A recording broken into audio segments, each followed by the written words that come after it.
Field marshal শব্দটা শুনলেই চোখের সামনে ভেসে ওঠে সামরিক গৌরব, অনন্য নেতৃত্ব আর ইতিহাসের পাতা উল্টে দেয়া যোদ্ধার গল্প। কিন্তু এই পদটা কবে, কোথায় তৈরি হয়েছিল?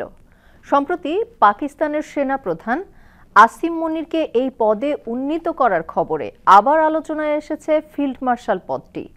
চলুন ফিরে যাই ইতিহাসে, জানি এই পদটির জন্ম, বিবর্তনের গল্প। ফিল্ড মার্শাল পদটি মূলত ৫ তারকা বিশিষ্ট সর্বোচ্চ সামরিক পদ। পুরনো জার্মান ভাষায় এর অর্থ রাজার ঘোড়ার তত্ত্বাবধায়ক বা অধিনায়ক। এটি সাধারণত যুদ্ধক্ষেত্রে অসাধারণ কৃতিত্ব, সামরিক কৌশলে অসামান্য দক্ষতা কিংবা জাতীয় নিরাপত্তায় বিশেষ অবদানের জন্য দেওয়া হয়।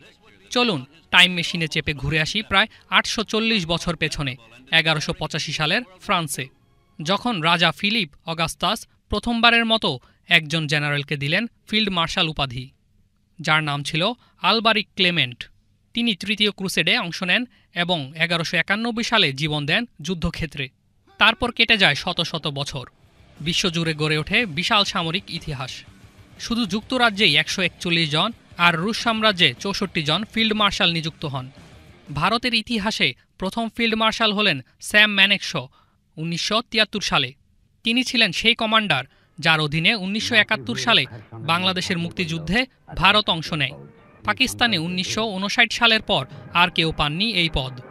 প্রায় ৬৬ বছর পর অবশেষে ২০২৫ সালে পাকিস্তান সেনাপ্রধান জেনারেল আসিম মুনির ফিল্ড মার্শাল হলেন। ভারত পাকিস্তানের এক স্বল্পস্থায়ী কিন্তু গুরুত্বপূর্ণ যুদ্ধের পর তার কৌশলী নেতৃত্ব অবদানের জন্য তাকে দেওয়া হয় এই পদ। এই মর্যাদাপূর্ণ পদ দেখা গেছে অনেক দেশের সামরিক বাহিনীতে। ব্রিটেন, ফ্রান্স, রাশিয়া, চীন, জার্মানি, সৌদি আরব, জাপান, থাইল্যান্ড, শ্রীলঙ্কা, এমনকি নেপাল ও বাহরাইনেও। তবে বাংলাদেশের ইতিহাসে এখন পর্যন্ত কোনো সেনা কর্মকর্তাকে ফিল্ড মার্শাল পদে উন্নীত করা হয়নি।